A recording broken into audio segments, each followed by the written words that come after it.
All the women fell for the Korean Mafia boss in his club, except the black bartender he really wanted. Nights at the Obsidian pulsed like a heartbeat beneath Seoul streets.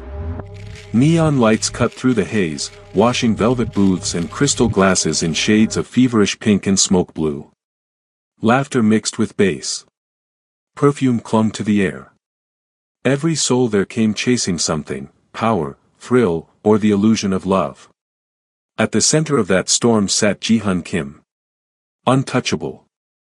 Impossibly calm. The heir to a dynasty that ruled half the city's underworld. He didn't have to speak to be obeyed. One look from those black amber eyes made the crowd orbit him like planets around a sun they feared to touch. Women hovered close, their dresses shimmering as they smiled too brightly, laughed too hard, each one hoping to be chosen. Ji-hun barely noticed. Power was routine. Attention, exhausting. Then there was Maya Jefferson. 3 months behind his bar, and she still hadn't given him so much as a real glance. She slid between customers with effortless grace, her hands creating art from bottles and light, eyes cold, measured, indifferent. Not flirtatious. Not afraid. Just focused. Her silence tore through the noise more loudly than any music he owned. Ji-hun told himself it was annoyance. It felt a lot like fascination. The first time Ji-hun actually watched her work, really watched her, something tightened in his chest. Maya moved with a precision that bordered on violence, sharp turns, decisive pose, brutal efficiency. No wasted motion. No performance. Just raw competence that made everyone else look like they were trying too hard. Like if you're already feeling the chemistry. Comment where you're watching from and if you think she'll resist or fall for him. Subscribe now, this steamy collision of worlds is just beginning. He'd hired her because his club manager said she was the best mixologist in Seoul. Not the prettiest. Not the most charming. The best. Ji-hun had learned long ago that excellence was the only currency that never depreciated. What the manager hadn't mentioned was her absolute refusal to play the game everyone else in the Obsidian lived by. 3 months, and she still treated him like a stranger. Like his name wasn't etched into police files and whispered in fear throughout the district. Like the gun beneath his tailored jacket was invisible. That night, he sat at the bar instead of his usual booth.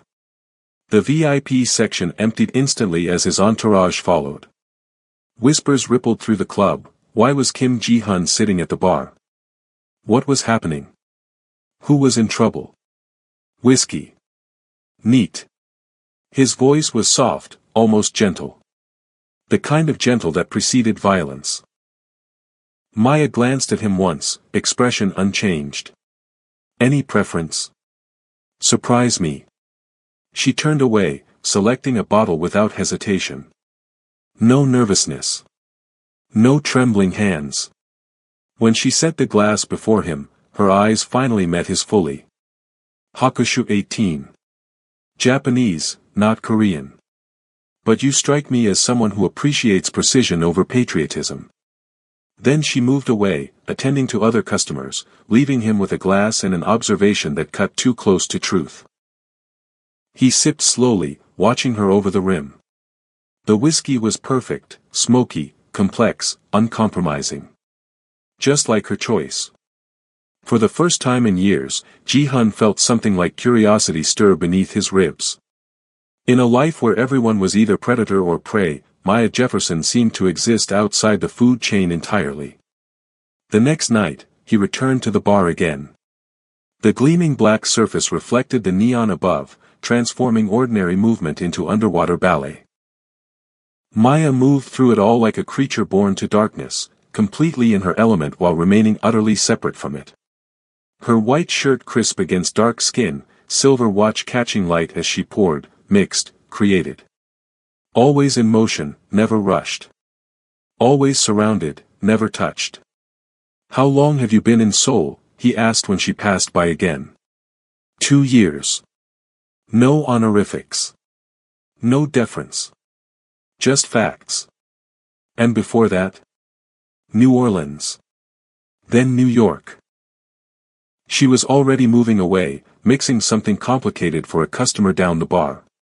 Her accent carried faint traces of southern warmth buried beneath city sharpness. Like honey crystallized into something that could cut. Ji-hun found himself wondering what her voice would sound like, relaxed, unguarded. If it ever was. Around him, his security detail watched with careful neutrality. They never questioned his choices, but he could feel their confusion. The boss at the bar, night after night, watching a woman who showed no interest. It didn't fit the pattern. It disrupted the careful balance of their world, where women were either entertainment or invisible. The club's regular patrons noticed too. Eyebrows raised. Whispers spread. Speculation bloomed in dark corners. Was she his new favorite? His latest obsession? Was there a connection they didn't know about? Money exchanged hands in quiet bets about how long before she ended up in his bed or disappeared completely. Ji-hun let them wonder. Let them whisper.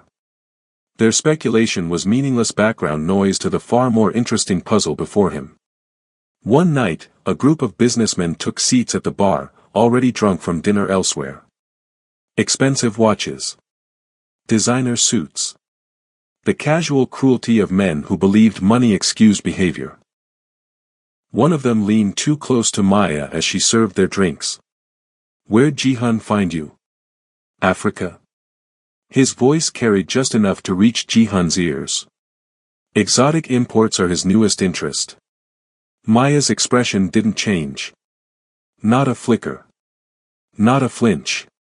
She simply placed his drink down with precise force, just hard enough that liquid sloshed over the rim onto his sleeve. "Apologies," she said, voice flat. Hand slipped. The man's face darkened. "You little problem." Ji-hun interrupted, voice carrying despite its softness. The table froze.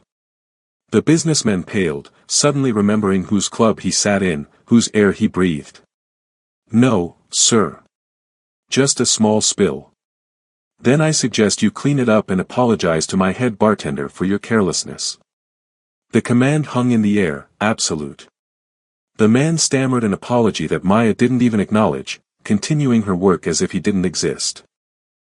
Later, when the club had emptied and the cleaning staff worked in silence, Ji-hun found her counting bottles in the storeroom, clipboard in hand.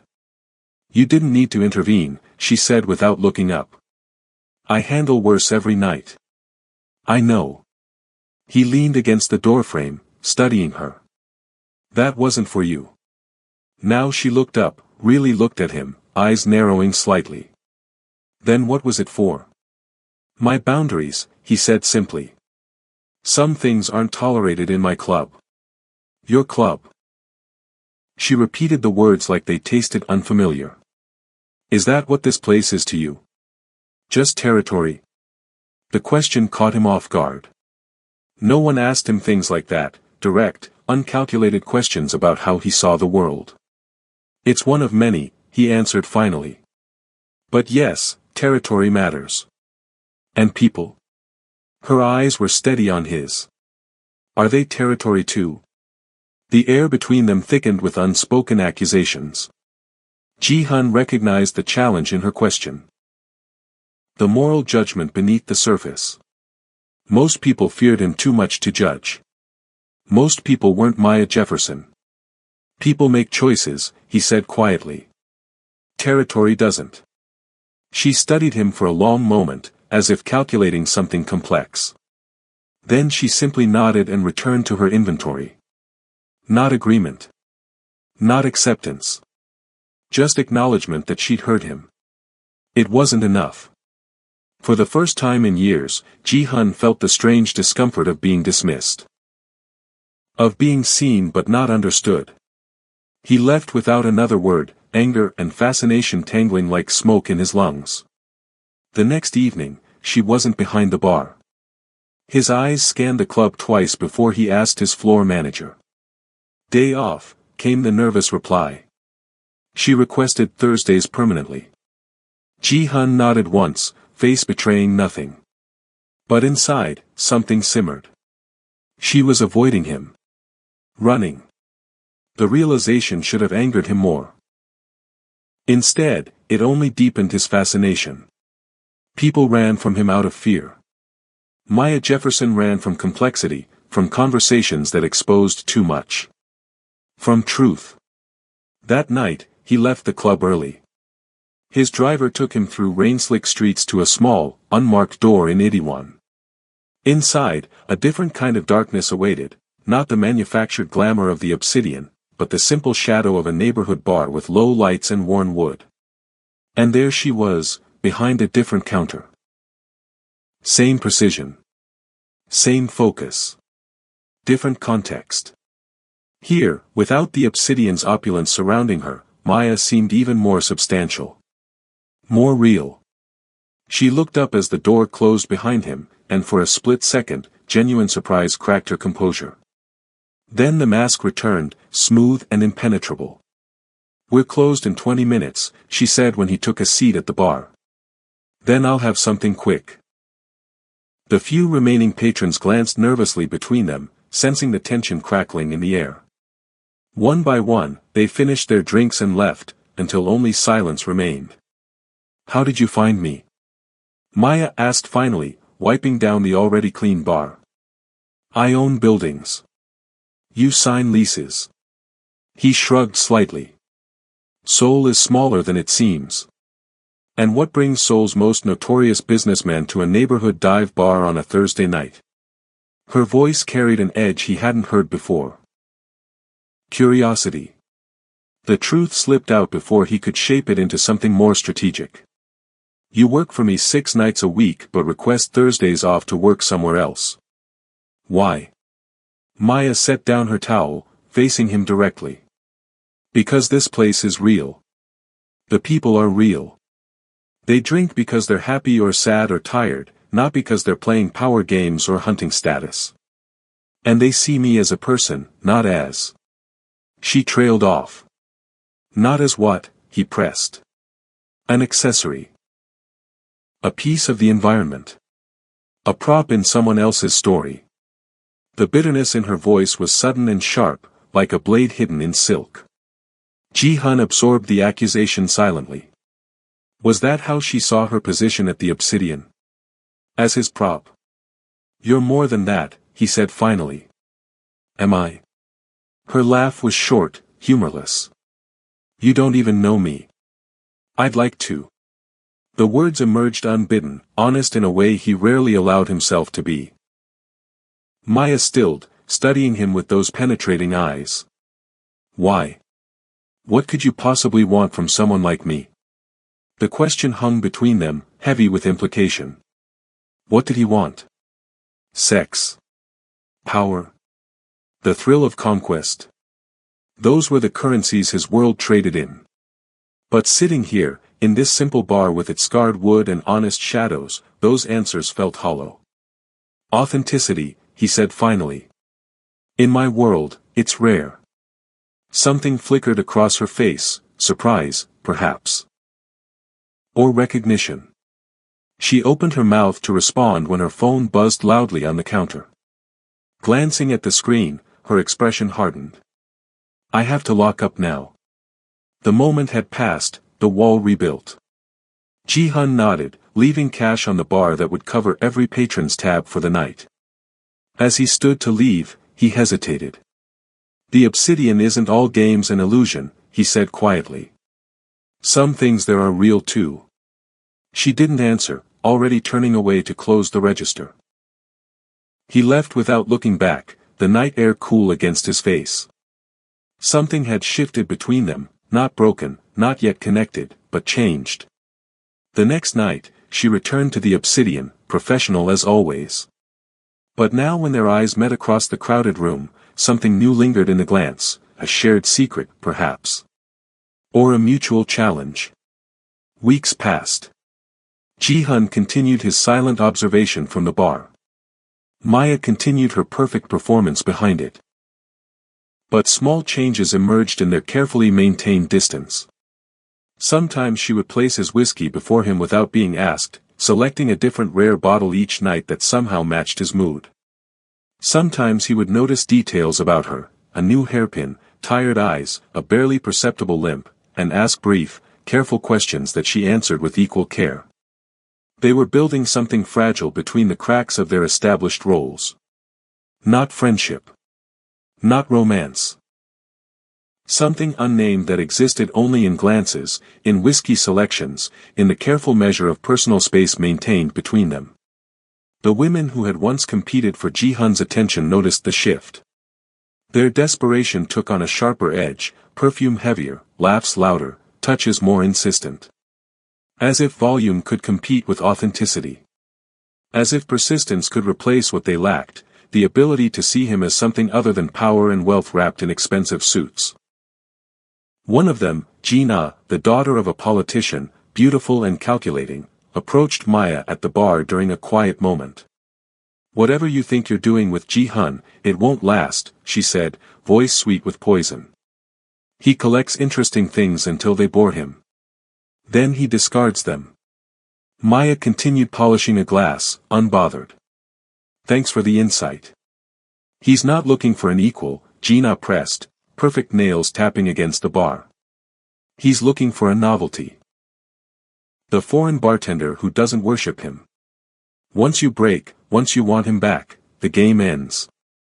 Maya finally looked at her, really looked, with eyes that had seen too much to be intimidated by pretty cruelty. "Is that what happened to you?" she asked quietly. Ji-na's face flushed with rage. "You don't know what you're playing with, little bird. His world eats women like you alive." Maya set down the glass, leaning slightly forward. "And women like you? What does it do to them?" The question hung between them, sharp and dangerous. Ji-na retreated without answering, dignity barely intact. But the encounter left marks, invisible but present. The whispers grew louder. The stares more hostile. The air in the obsidian thickened with jealousy and resentment. Maya ignored it all with practiced ease, but Ji-hun saw everything.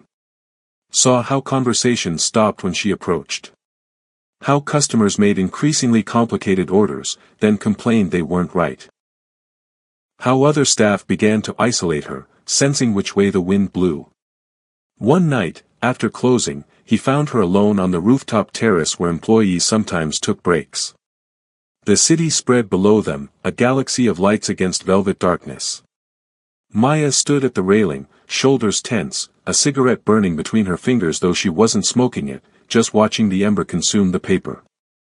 "You don't smoke," he observed, joining her at the rail. "I don't," she agreed, watching the cigarette burn.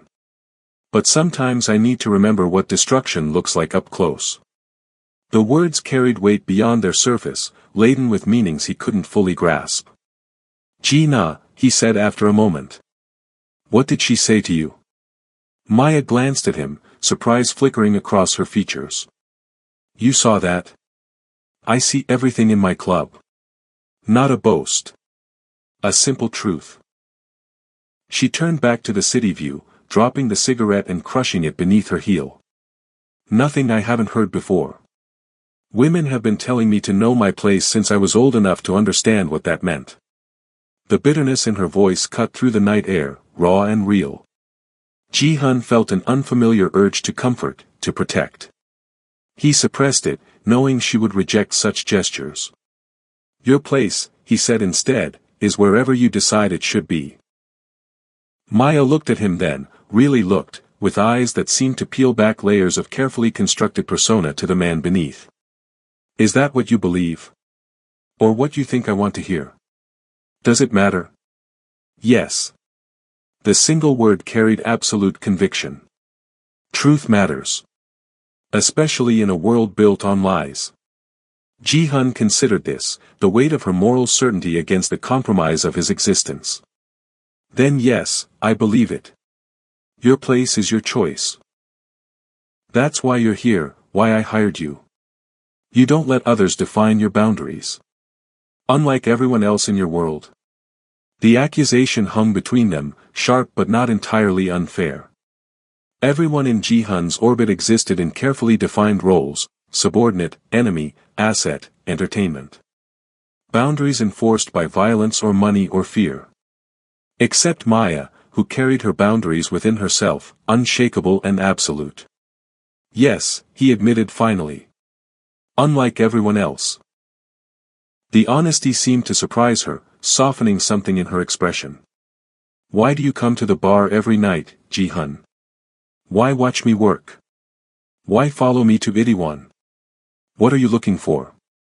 The questions tumbled out, one after another, as if a dam had broken. Questions she'd been holding back for months, finally released into the night air between them. Ji-hun turned to face the city again, finding it easier to speak truth to darkness than to those penetrating eyes. I don't know, he said simply. That's what interests me. Not knowing. In my life, everything is calculated, measured, known.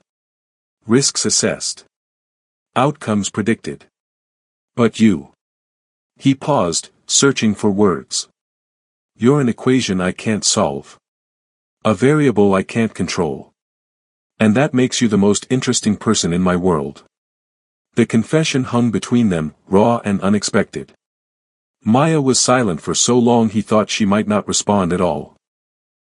When she finally spoke, her voice carried no judgment, only quiet understanding.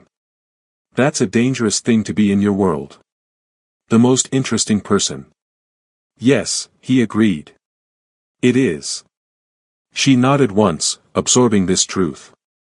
Good night, Ji-hun. As she walked away, he remained at the railing, watching the city that belonged to him yet somehow failed to fill the hollow space expanding in his chest.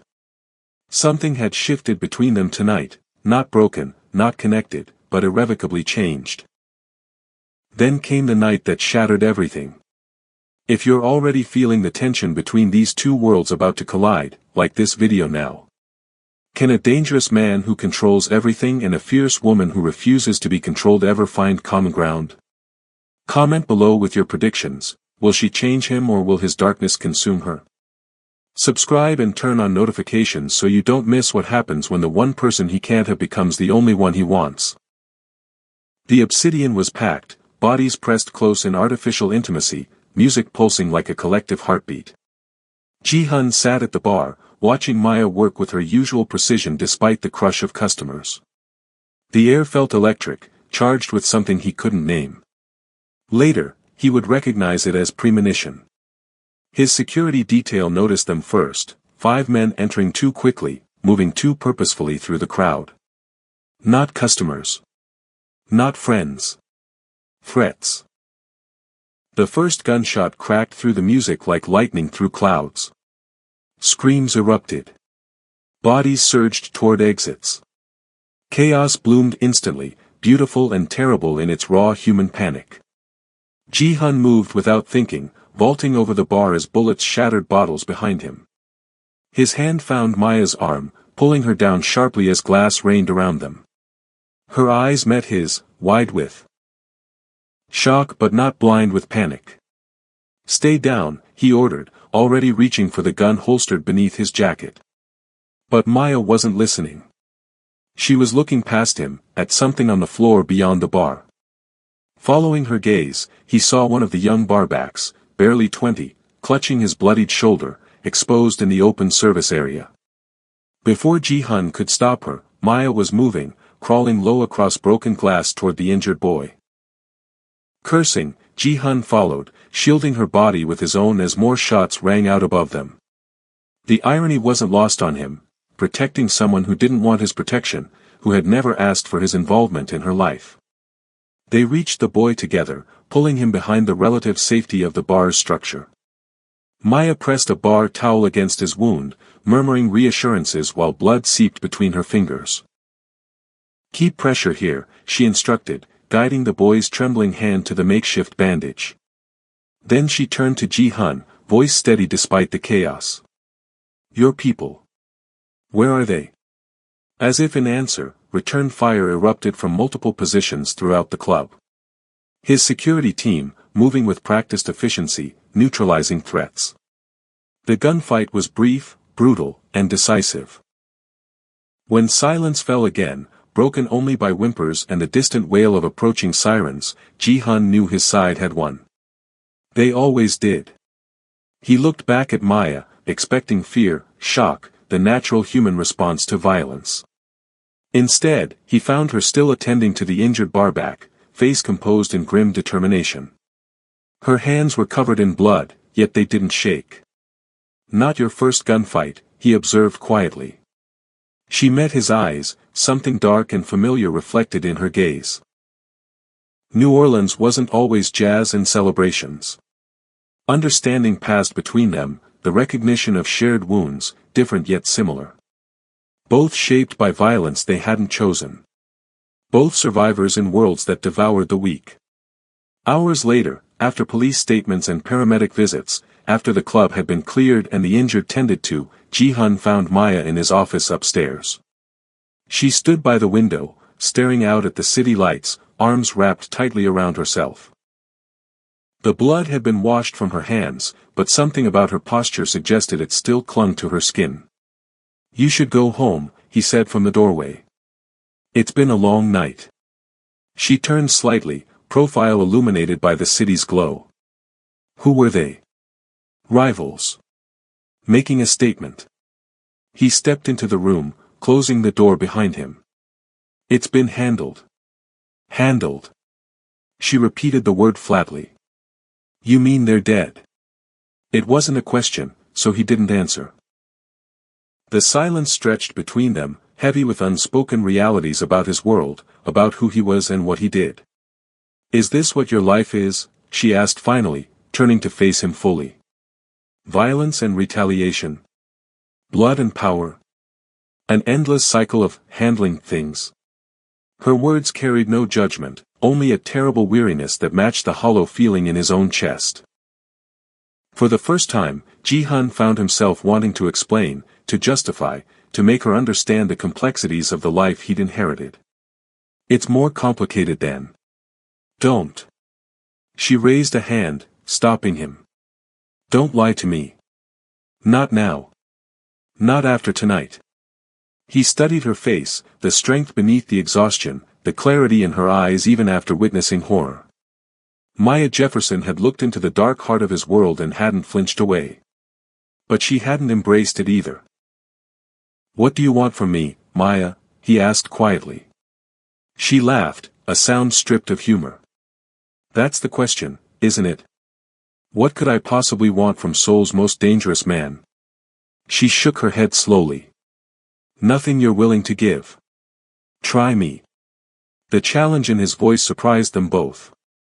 Maya stepped closer, close enough that he could see the flecks of gold in her dark eyes, could smell the faint scent of citrus and blood that clung to her skin. "I want simplicity," she said, each word precise and heavy. "I want mornings without wondering which of my co-workers might get shot. I want to create beautiful things without blood washing them away. I want a life that's mine, not a decoration in someone else's empire." The truth of her words struck him like physical blows. Not because they were cruel, but because they were pure. Untainted by the compromises that had shaped his existence since birth. "Then why stay?" he asked. "Why work at the Obsidian at all?" Something flickered across her face, vulnerability, quickly masked. "Because I needed the money. Because your club is prestigious. Because mixology is art, and you pay for the best." She paused, looking away. "And because I thought I could exist in your world without becoming part of it. I was wrong." Ji-hun felt something cold settle in his chest. She was leaving. He could see it in her eyes, in the finality of her words. Tonight had shown her the reality behind the Obsidian's glamorous facade, and she wanted no part of it. "I understand," he said, voice carefully neutral despite the unexpected pain spreading beneath his ribs. "I'll have your final payment arranged." Maya nodded once, already moving toward the door. But she stopped before leaving, turning back with eyes that held too much knowledge. "You know what's sad? For a moment, I thought there might be something real between us. Something honest. But how can anything true grow in soil soaked with blood?" She left without waiting for an answer, the door closing quietly behind her. Ji-hun stood alone in his office, surrounded by the trappings of power that suddenly seemed hollow, meaningless. The pain in his chest expanded, unfamiliar and unwelcome. He told himself it was anger. It felt a lot like loss. Days passed. The obsidian reopened, damage repaired, new security measures implemented. Ji-hun buried himself in business, in the brutal efficiency of running his empire. He hired a new head bartender, skilled, deferential, forgettable. The women returned to his booth, sensing opportunity in Maya's absence, offering the same empty flattery as before. Everything returned to normal. Except Ji-hun himself. Something had changed in him, altered by her absence. The club felt hollow now, its glamour thin and artificial. The whiskey tasted flat. The music sounded mechanical. Even the power he wielded, over businesses, over people, over life and death, felt suddenly burdensome rather than satisfying. He found himself driving past the small neighborhood bar in Itaewon where she'd worked Thursdays. It was closed now, a "for lease" sign hanging in the darkened window. Maya had disappeared completely, leaving no trace for him to follow. He could have found her, of course. His resources were nearly limitless. But something stopped him, respect, perhaps. Or the strange, unfamiliar fear of what he might do if he did find her. 3 months passed. Winter settled over Seoul, covering the city in crystalline coldness that matched the hollow feeling in Ji-hun's chest. Business continued, some of it bloody, some of it legitimate, all of it meaningless in a way it had never been before. Then came the invitation. Small, elegant, delivered by courier to his penthouse. The opening of a new cocktail lounge in Gangnam. Exclusive, intimate, focused on craft rather than scene. The name caught his eye immediately, Jefferson's. She had done it. Built something of her own, away from his shadow, his protection, his world. Pride mingled with pain as he ran his fingers over the embossed lettering. She had escaped. Created. Survived. The night of the opening, Ji-hun stood outside the small, elegant building, uncertainty holding him at the threshold. Through the windows, he could see a space that somehow managed to be both sophisticated and welcoming, warm wood, subtle lighting, carefully curated atmosphere. Nothing like the obsidian's calculated excess. This place had soul. And there she was, behind a bar again, but different now. Confidence in every movement. Authority in her posture. This wasn't an employee creating someone else's vision. This was an artist in her element, a queen in her realm. He almost turned away. Almost respected the boundary she had drawn between their worlds. But then she looked up, gaze somehow finding his through the glass, across the crowded room, as if she'd been expecting him all along. Time suspended between them, stretched thin like glass about to shatter.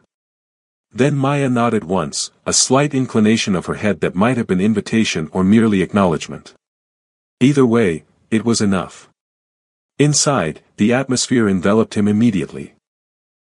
Warm, intimate, alive with conversation rather than pounding music. No VIP section. No security scanning for weapons. No desperate women watching for his approval. Just people enjoying exceptional drinks in a space created with passion. He made his way to the bar, taking the only empty seat. Maya finished serving another customer before approaching, her expression composed but not cold. Not anymore. Ji-hun. His name in her voice still carried weight, but without the distance of before. Maya. He glanced around appreciatively. You've built something beautiful. Thank you. Simple words, but he heard the pride beneath them. What can I get you? Whatever you think is right. She studied him for a moment, then turned to select bottles with her usual precision. Her movements were the same, efficient, artistic, focused, but there was an ease to them now that hadn't existed before. Freedom looked good on her. The drink she placed before him wasn't whiskey. Something clearer, with herbs floating among perfect ice cubes. New creation, she explained. Gin base. Bitter and sweet. Complicated. He sipped slowly, letting the flavors unfold on his tongue. Complex, challenging, uncompromising. Like its creator. It's perfect, he said honestly. A small smile touched her lips, the first real one he'd ever seen from her. High praise from Seoul's most discerning patron. The air between them had changed. The hostility gone, replaced by something quieter. Not friendship, not yet, but the possibility of understanding. I heard about your rivals, she said after a moment. The ones who attacked the Obsidian. The news said their organization collapsed. Ji-hun met her eyes steadily. I don't leave threats unaddressed. No, she agreed softly. You wouldn't. Silence stretched between them again, but different now. Not tense, but thoughtful. Both acknowledging the reality of who he was, what he did. I won't apologize for my world, he said finally. But I am sorry you were caught in it. Maya considered this, fingers tracing patterns in the condensation on the bar. I'm not. At his surprised look, she continued, it taught me something important. That I needed to build my own space. My own rules. She gestured around at her lounge. This place exists because I walked away from yours. Pride and pain tangled in his chest again. She had used the darkness of his world as contrast to create her light. Transformed fear into determination. Turned away from his power to claim her own. Then I'm not sorry either, he said quietly. Another customer called for her attention, and Maya moved away, the conversation paused but not ended. Ji-hun sipped his drink slowly, watching her work in her element, commanding her space with the same quiet authority he wielded in his. Different methods, different worlds, but matching strengths. As the night progressed, the crowd thinned. When only a handful of patrons remained, Maya approached him again, leaning slightly against the bar. Why did you come tonight? She asked directly, no game playing, no evasion.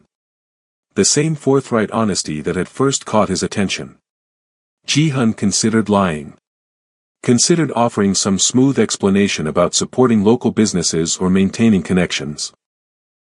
But those answers belonged to the Obsidian, to the world of masks and manipulations. Here, in the clean light of her creation, only truth would suffice. Because I missed you, he admitted. The real conversations. The honesty. The way you saw through everything to what mattered. Something softened in her expression, not pity, but recognition. I missed aspects of you too. Not the danger or the power games. But the moments when the mask slipped. When you were just a man asking questions about whiskey and music and why things mattered. The admission hung between them, delicate and unexpected. Not a declaration of feeling, but an acknowledgement of connection. We exist in different worlds, she continued, voice low enough that only he could hear. Yours is about power. Mine is about creation. They can't fully coexist. But they can intersect, he suggested, the word carrying more weight than he'd intended. Occasionally. Carefully. Maya studied him, really looked at him, in that way that had always made him feel exposed. Intersect how? Like this. He gestured between them, at the bar separating their worlds. Honest conversations. Real moments. No pretense. No expectations. Just two people who see each other clearly, she finished, understanding dawning in her eyes. Yes. The simplicity of the proposal hung between them, not romance, not business, not power. Just connection. Rare and valuable because of its very improbability. Maya was silent for a long moment, weighing possibilities against dangers. Finally, she reached for 2 glasses, pouring a finger of whiskey in each. She slid one toward him, raised the other slightly. To intersections, she said softly. Carefully navigated. Ji-hun raised his glass to meet hers, the gentle clink resonating with promise. Carefully navigated, he echoed. They drank in silence, acknowledging the complexity of what they'd proposed. Neither naive enough to believe it would be simple. Neither cynical enough to believe it was impossible. As Ji-hun left that night, stepping back into the cold Seoul air, something had shifted inside him. The hollow feeling remained, but alongside it now grew something unfamiliar. Not happiness, his life had moved beyond such simple emotions long ago. Not peace, his world would never allow for that. But possibility. The chance for moments of authenticity in a life built on calculation. The hope for connections that didn't demand either submission or dominance. The rare opportunity to be seen and understood, however briefly, across the borders of their separate kingdoms. Maya Jefferson had rejected his world but not him entirely. Had drawn boundaries he would respect because her strength demanded it. Had created her own path while leaving a door fractionally open. It wasn't love. It wasn't surrender. It wasn't conquest. It was something far more rare in both their lives, truth. For a man who commanded everything, who controlled vast networks of power and fear, who could have anyone or anything with a word, the freely offered truth from someone who wanted nothing from him was the most precious gift imaginable. And as he drove through Seoul's glittering darkness, back toward the empire that suddenly felt less like an achievement and more like a cage, Ji-hun Kim allowed himself to feel something he'd abandoned decades ago. Hope.